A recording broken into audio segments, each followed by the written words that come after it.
love, care, and reason.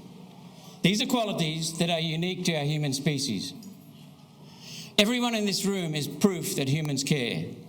Each of us survived years of infancy and childhood when completely dependent.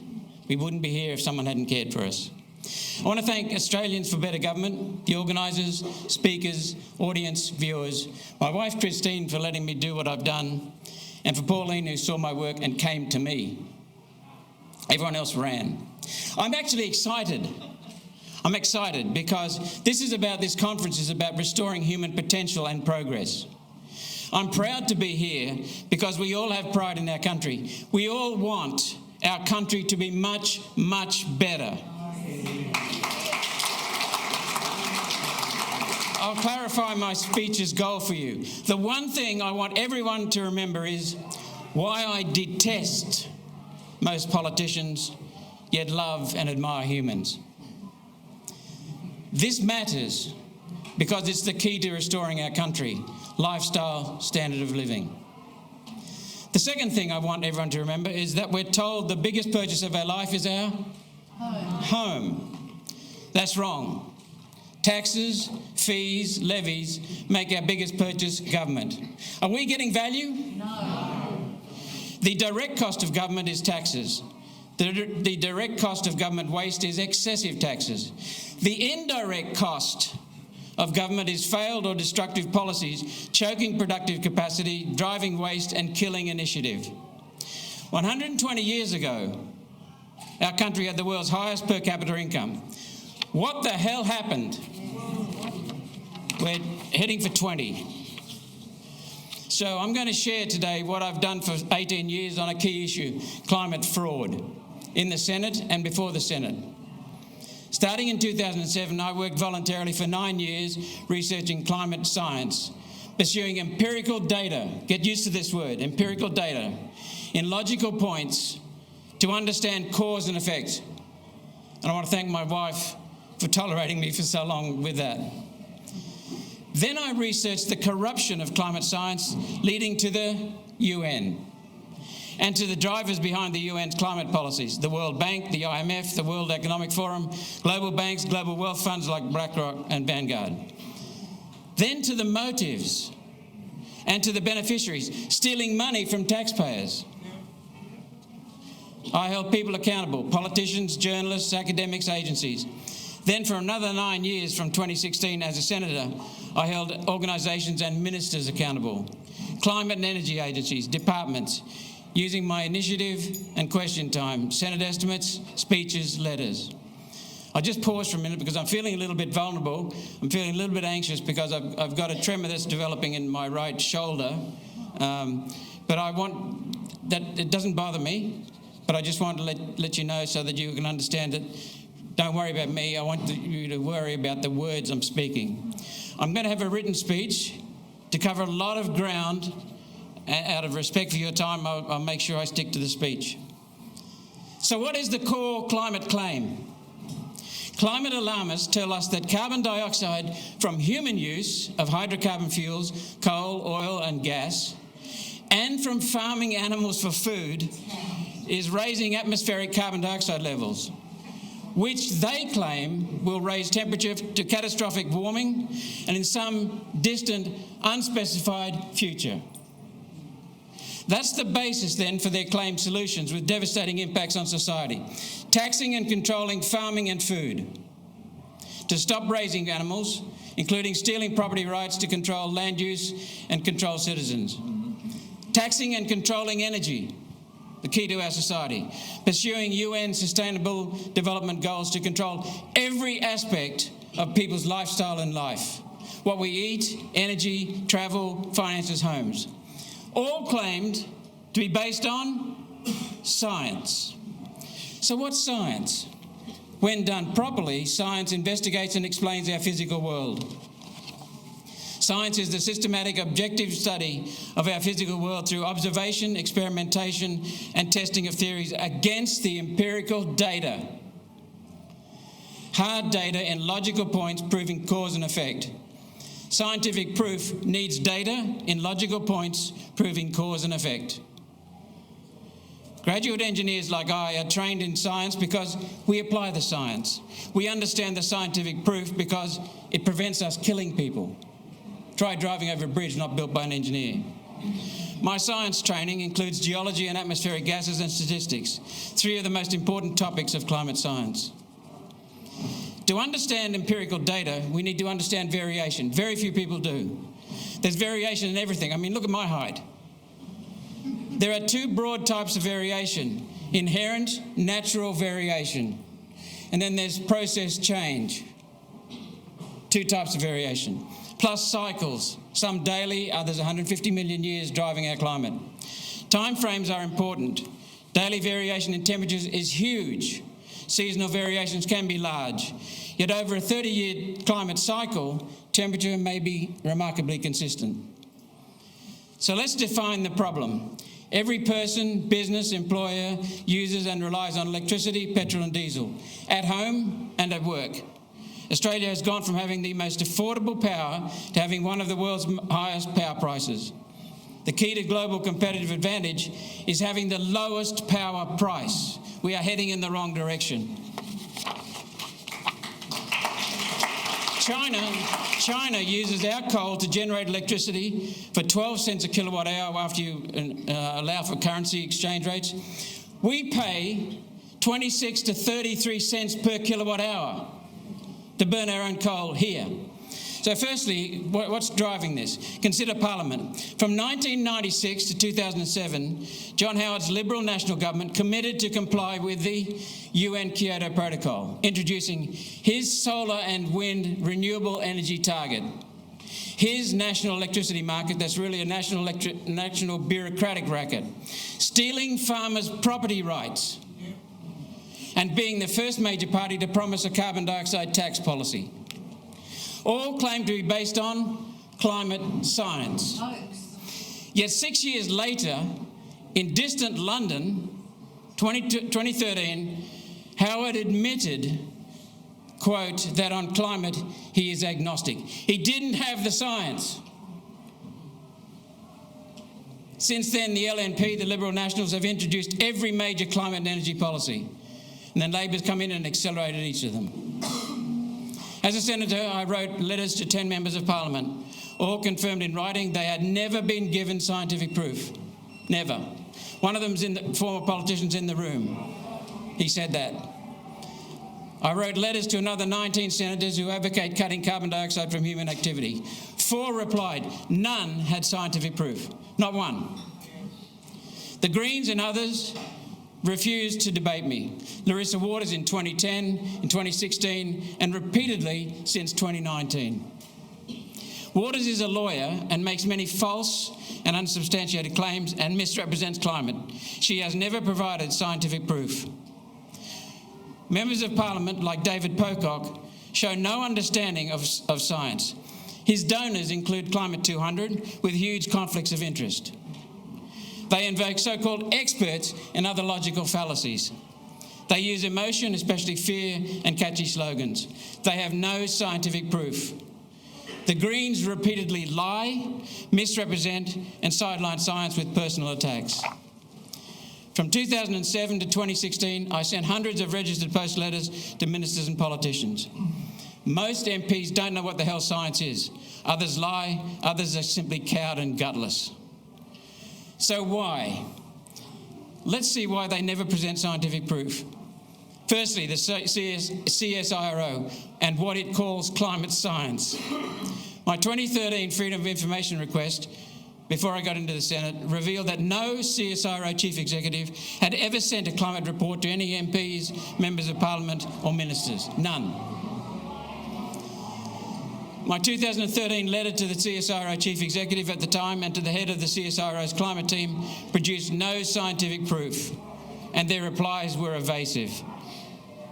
In 2016 in the Senate, my first action requested CSIRO's climate team to provide scientific proof that human carbon dioxide needs to be cut. At CSIRO's first 3-hour presentation to me, CSIRO's climate chief stated CSIRO had never said that carbon dioxide from human activity is a danger. He said, quote, "Determination of danger is a matter for public and politicians." Yet politicians say that it's a danger, and they say that CSIRO advised them. CSIRO, of course it's a lie. CSIRO acknowledged to me the need for empirical data as scientific proof, yet failed to prove that carbon dioxide from human activity causes climate change. Failed. CSIRO admitted it lacks the empirical data in logical scientific proof. Admitted to me. Instead of physical data, CSIRO relied on unvalidated, erroneous computer models, and I'll come back to them. After 50 years of so-called research, 50 years, half a century of so-called research, CSIRO presented just one paper on temperatures to me, Marcotte 2013. CSIRO used it to claim today's temperatures are unprecedented. Remember that. Yet Marcotte himself, the lead author, had previously admitted his paper's 20th century temperatures are not robust and are not representative of global temperature. CSIRO's temperature graphs were all over the place. Some showed the 1998 El Nino peak, which in other graphs flat disappeared. Not there. On carbon dioxide, CSIRO presented just one paper, Harry's 2001. It did not support CSIRO's claim of unprecedented levels of atmospheric carbon dioxide. We made CSIRO aware of the paper's flaws that made it unscientific and statistically invalid. CSIRO admitted not doing due diligence on reports, nor on external data. They just took it all. At CSIRO's second 3-hour presentation, CSIRO confirmed today's temperatures are not unprecedented. Complete reverse. Not unprecedented. CSIRO presented Le Cavalier's 2017 paper on temperatures, which our team showed is hopelessly flawed. CSIRO acknowledged that, effectively withdrawing it. And the authors withheld data from our scrutiny. CSIRO presented a second paper on carbon dioxide, Feldman 2015. It refutes Harry's paper that CSIRO presented earlier. The two papers are conflicting. We showed CSIRO that Feldman's paper is flawed. CSIRO acknowledged, effectively withdrawing it. So they'd given me nothing after 50 years. At CSIRO's third presentation, CSIRO claimed rates of temperature increase are unprecedented.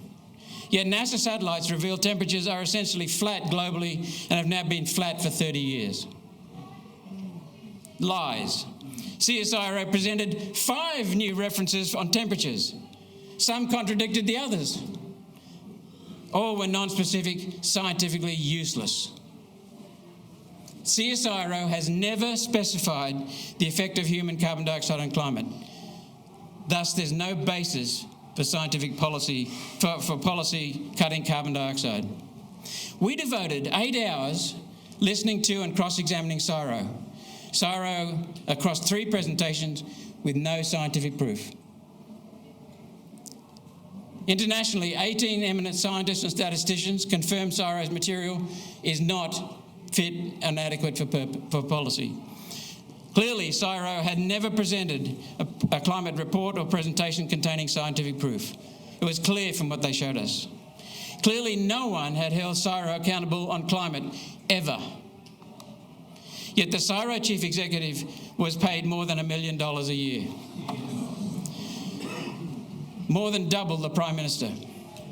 Former CSIRO chief executive Dr. Megan Clark was on 2 banks' advisory boards, Bank of America, Merrill Lynch and Rothschilds Australia, both seeking windfall profits from carbon dioxide trading. Conflict of interest? At Senate estimates hearings, CSIRO has never presented scientific proof for Australia's climate and energy policies. Never. We need a real scientific debate that CSIRO and Parliament avoided. Next, the Bureau of Meteorology, BOM. My 2013 Freedom of Information request revealed that BOM sent 17 documents to MPs and ministers. Many were just one-page, broad, general UN updates. None contained scientific proof, not one. My 2013 letters to BOM executives produced no scientific proof, and their replies instead unscientifically claimed a consensus. That's not science. BOM has been repeatedly exposed for tampering with temperature data. Repeatedly.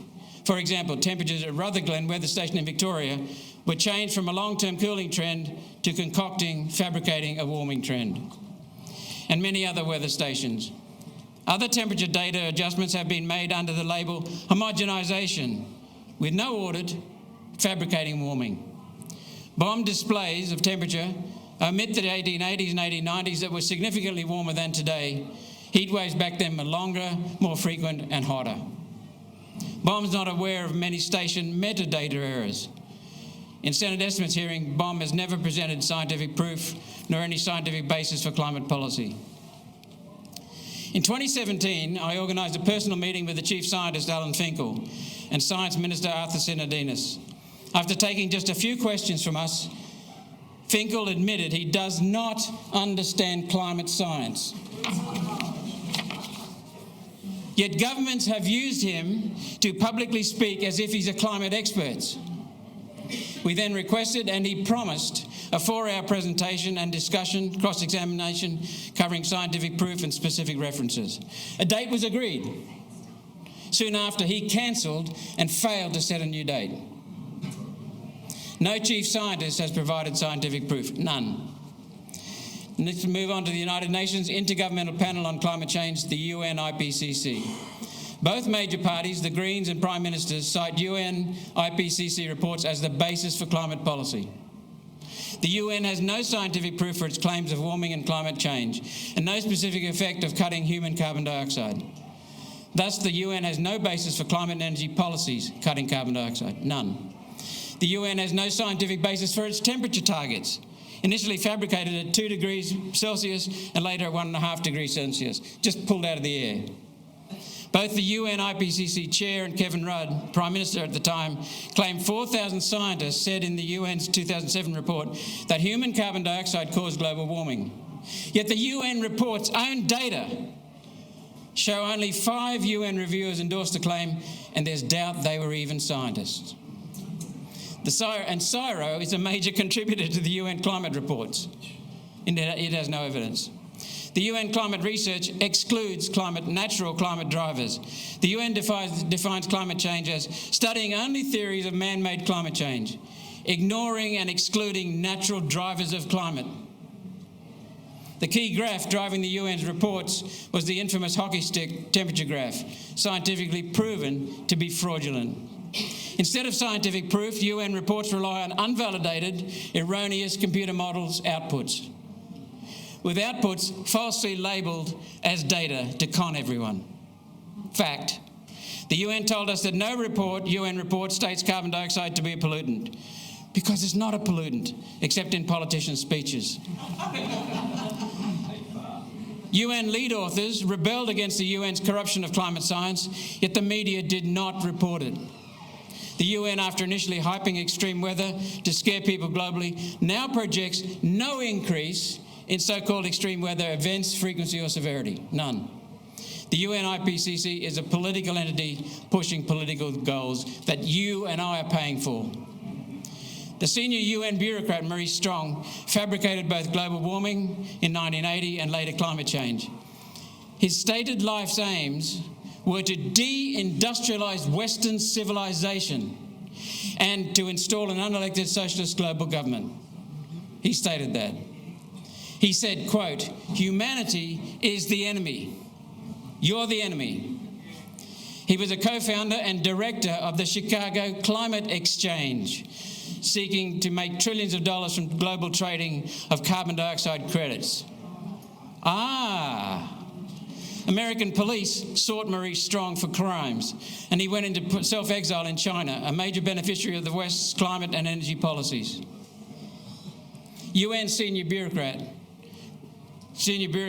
climate bureaucrats like Figueres and Edenhofer admit the climate agenda is not about the environment. It's about changing society and economics, quote, a new world order. Have you heard that before? Oh, yes.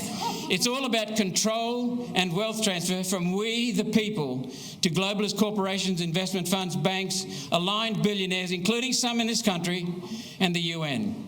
Next, NASA. NASA's Goddard Institute of Space Studies, GISS. The head of NASA GISS Climate Group, Gavin Schmidt, admitted to me in writing that what GIS had previously claimed as 4 nations independent temperature graphs are not independent. All 4 used the same database and each then made separate adjustments. When I pointed out his accidental admission, Dr. Schmidt stopped corresponding with me. I held him accountable for NASA GIS fabricating Iceland temperature data records. Indeed, NASA GIS has created temperature data in places where it's not even measured. NASA executives, scientists and astronauts wrote a scathing letter to NASA's head, pleading with him to stop GIS from corrupting climate science. 150 signed it. NASA GIS has never presented scientific proof that human carbon dioxide needs to be cut. Never.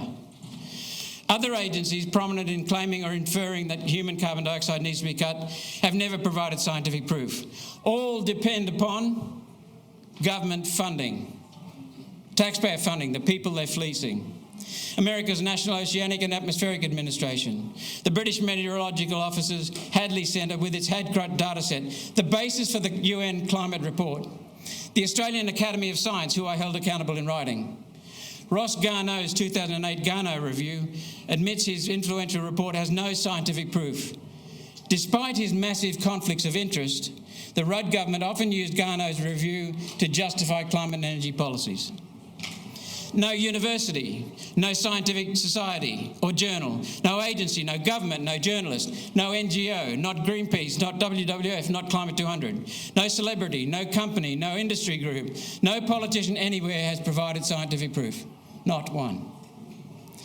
The federal government energy agencies and departments currently crippling Australia's energy grid have never provided scientific proof, nor specific scientific basis for policy. I conclude that with this part of my speech with the conclusion that some climate academics are really activists misrepresenting climate science while having substantial, that's it sir, while having substantial conflicts of interest, including being on government payrolls. In my view, these include Tim Flannery, the dams will never be full again, Will Steffen, who's dead now, David Caroli, Ove Goldberg, Leslie Hughes, Kurt Lambach, Matthew England, Andy Pittman and Stefan Lewandowski. Canadian climatologist Professor Tim Ball, the best in the world, he died in 23. He had 40 years holding alarmists accountable, said, I am the only, that's me, the only member of Parliament or Congress anywhere in the world to hold a government climate agency, CSIRO, accountable. Mark Morano, the world's leading skeptic, has confirmed that. Now, I'm not saying that to brag. It shows that Western politicians and governments have gullibly swallowed or ignorantly supported climate fraud. You know that. Across parliaments, politicians, like many people, bow to groupthink, party dictates and peer pressure to meet an ever-present need to belong. They can't handle the conflict. Former senior American Senator James Inhofe was about to vote for a carbon dioxide emissions trading scheme as the basis for a global carbon dioxide tax when Mark Morano showed him it's part of UN Agenda 21 to lock up land across America, exclude humans from 60% of the land. The American Senate, at the last minute, Inhofe stood up and rallied opposition. The American Senate rejected the scheme and the world was spared the UN's global carbon dioxide tax. One man finally stood up. All scary forecasts of climate catastrophes have failed. Polar ice caps, storms, Great Barrier Reef, polar bears. Yet here in Australia, the Greens, Labor, Liberals, Teal, Nationals say they rely on CSIRO, BOM, the UN, NASA GIS for climate and energy policies, including the UN Paris Agreement and the UN Net Zero push. So let's have a look at nature. What does nature tell us about climate variability? Analysis of our 24,000 data sets we've amassed on energy and climate from around the world show no process change in any climate factor, just inherent natural variation and cycles. That's it. Nothing new. The last 30 years of data from NASA satellites measuring atmospheric temperatures show no warming despite ever-increasing production of carbon dioxide from China, India, America, Russia, Europe, Brazil. The longest temperature trend during the industrialisation is 40 years of cooling, from the 1930s through 1976, when the world had an economic and energy boom, industrial boom. Carbon dioxide is essential for all life on Earth and is classified as a trace gas because at 0.04% of Earth's atmosphere, there's bugger all of it. Nature controls the carbon dioxide level regardless of what we do, as major global recessions proved in 2009 and 2020. Go and check the figures. And as shown in seasonal variation of atmospheric carbon dioxide levels. Our atmosphere cools the land and ocean surfaces through conduction, convection, latent heat of evaporation and condensation, and then finally in the outer areas of the atmosphere, radiation. The atmosphere does not and cannot warm Earth's surface. Full stop. Cannot warm the Earth. Natural drivers of climate variability. Tell me if there's anything significant you see in these. Galactic, solar, planetary, Earth's surface topography, atmospheric, water vapour, oceanic, regional decadal cycles, biological, regional changes to variation, to vegetation, and interactions of all of these. Anything in there that might be driving climate variability? So climate and energy scammers prey on people's ignorance of variation to falsely portray natural variation as process change. There's nothing happening. It's not climate change, it's natural climate variability. Alarmists are preying on people's ignorance of science. In many people, especially politicians, groupthink and peer pressure cripple reasoning, and they override care. There's no need to worry about climate, everyone. No need to worry about a warmer climate. Instead, worry about governance. CSIRO's climate fraudulent Gen Cost report, the Gen Cost report, grossly understates the cost of changing to solar and wind, the most expensive forms of energy generation. They've lied to us on climate, they're lying to us on Gen Cost on generation. CSIRO's fraud in the Gen Cost report is based on flawed assumptions about sunk costs, interest and discount rates, generator life expectancies, estimates of cost to build, unspecified firming costs, unknown pumped hydro costs, and they flat leave out much of the costs. The Liberal-Labor Uni-Party failed to closely scrutinise CSIRO's Gen Cost report. Solar and wind consume enormous resources and energy during their manufacture, making them inherently expensive. They then eke out energy from low-density sources, making them doubly expensive.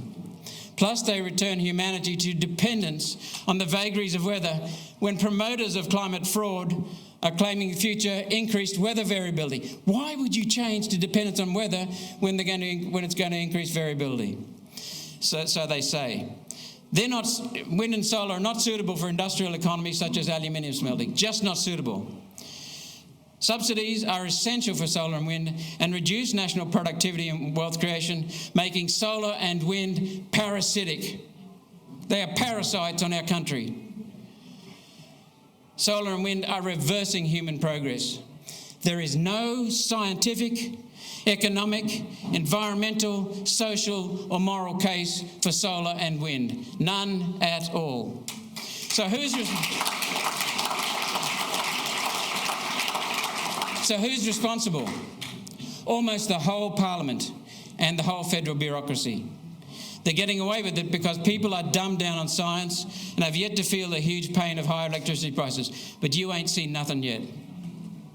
Members of Parliament avoid data and are not scientifically literate. They are sometimes, quite often, contradict the data. And on that is based the destruction of our economy, the destruction of our country.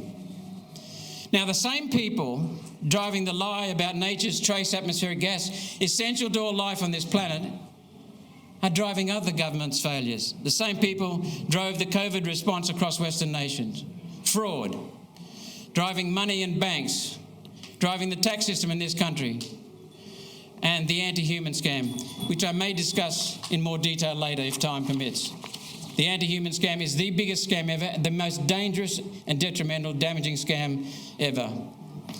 Every major problem is created in Canberra, or at least is worsened there.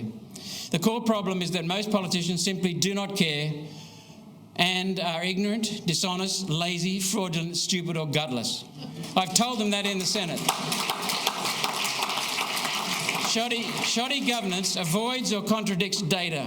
Instead, the Liberal-Labor Uni-Party uses emotion, fear, headlines, paybacks for donors and vested interests to drive their policy. They justify theft from the people and they cede our sovereignty. Not the UN that cedes our sovereignty, it's the Australian Parliament that cedes our sovereignty. History shows government is prone to being a vehicle for transferring wealth. How? Our Constitution is armed to prevent this. Pamela Mayer, in a book entitled How to Spot a Liar, said, quote, "Lying is a cooperative act. Think about it. A lie has no power whatsoever by its mere utterance. Its power emerges when someone else agrees to believe the lie." End of quote. The people of Australia have abdicated. We, the people, unwittingly ceded our authority over Parliament. This matters because it's the key to restoring our country. In Australian politics, love, care and reason and truth have been pushed aside for ego, betrayal and illogical contradiction of data. Reason has given way to subtle control, theft, aggression and suppression. Western politicians are now reversing 170 years of remarkable human progress. And I just feel so sad for the people. Unless we do something, our society across Western civilization is in decline. Politicians across many Western parliaments have betrayed our whole species. People need leadership that serves the people based on solid data. Freedom for personal enterprise and they need freedom for personal enterprise with a small central government, as Australia proved early last century when we were top of the income for per capita income around the world. Instead, we now have less freedom than Eastern European countries and less enterprise than China and Vietnam. So, in current governance, what's worth keeping? We need to appreciate what we have. That's important. Let's keep what works. First of all, in our Constitution, the people are paramount, but you don't know it. The people are paramount in our Constitution, yet Australians are not active participants in democracy. Australians for Better Government says people should take the lead in restoring sound governments. I wholeheartedly agree. Yeah. Get back on top. Our Constitution is not perfect, yet it's largely fine. Secondly, the Senate is designed as a house of review, yet political parties have sidelined this role. Thirdly, states are constitutionally responsible for most services. With that comes competitive federalism, bringing choice and accountability. A marketplace in governance. And that brings accountability. That, though, has been derailed and led to an unaccountable, bloated central government with the power of the purse and control. Fourthly, our Constitution is based on Christian values, truth, freedom, respect, yet woke ideologies supplant these. Fifth, Australia has abundant resources, yet lacks leadership and vision. Now to some broad solutions. There has been much offered today. Firstly, start with restoring compliance with our Constitution. Shrink the federal government to fit the Constitution. Return to competitive federalism with states providing most government services. This will restore the marketplace in governance, which is essential for accountability. Secondly, enshrine free speech and medical rights in our Constitution. Adopt citizens-initiated referendum to hold MPs accountable. These have long been policies of One Nation. We've said it proudly for decades now. Secondly, really important, realise that free humans are absolutely wonderful, the source of all enterprise and progress. Free human beings. Despite each of us being imperfect, and we all are, remember that generally humans outside of Parliament do care once we're aware that something needs action. Don't you? Yes. You wouldn't be here if it wasn't. Be very pro-human. proudly pro-human. My experience in Australia, India, America, China, Korea, Japan, Britain, Canada and other nations overwhelmingly proves to me time and time again that humans love to contribute when work is worthy. In meaningful work, people actually take responsibility and opportunity to contribute. When taking initiative to start a business, people need to share in the wealth created. So please, I ask you all to awaken people, to stir and energise people to be active and to take charge again of our country. Thirdly, get government the hell out of people's way. Shrink the federal government, bulldoze Canberra, and I'm sincere in that word, bulldoze Canberra. It's a self-perpetuating, productivity-killing parasite. We need to get government back to enabling people to fulfil their potential. Fourth point, and this many people won't see, but it runs all the way through all the presentations we've had today. Systems drive behaviour, and behaviour in turn shapes attitudes. We need to change governance systems to enable productive behaviours and culture. Culture and leadership are the most powerful drivers of productivity, initiative, creativity, security. We need to establish an Office of Scientific Integrity with public scrutiny of science on every policy claimed to be based on science. If CSIRO put out in public domain transparency portal what it claims is the basis of science, this would have been stopped in its tracks within a year. We need to restore compliance with our Constitution, reform our governance structure and systems, and hold politicians accountable. Australia needs real leadership from leaders who care and who want to do good, not just look good. Leaders with courage to make hard decisions and to contribute the benefits of those decisions to communicate the benefits of those decisions in honest messaging that informs and excites people. Truthfully. Do it truthfully, based on hard data. It starts with we the people. Since 2007, I've held MPs, departments, agencies, academics, corporations and others accountable on climate. Because I detest politicians killing our country and stifling people. We need to curtail politicians and we need to release the people, freeing people to use our inherent personal enterprise. Now, we all want to restore our country, so I commend again Australians for Better Government for your initiative. The one thing I want everyone to remember is why I detest most politicians yet love and admire humans. Can you see why?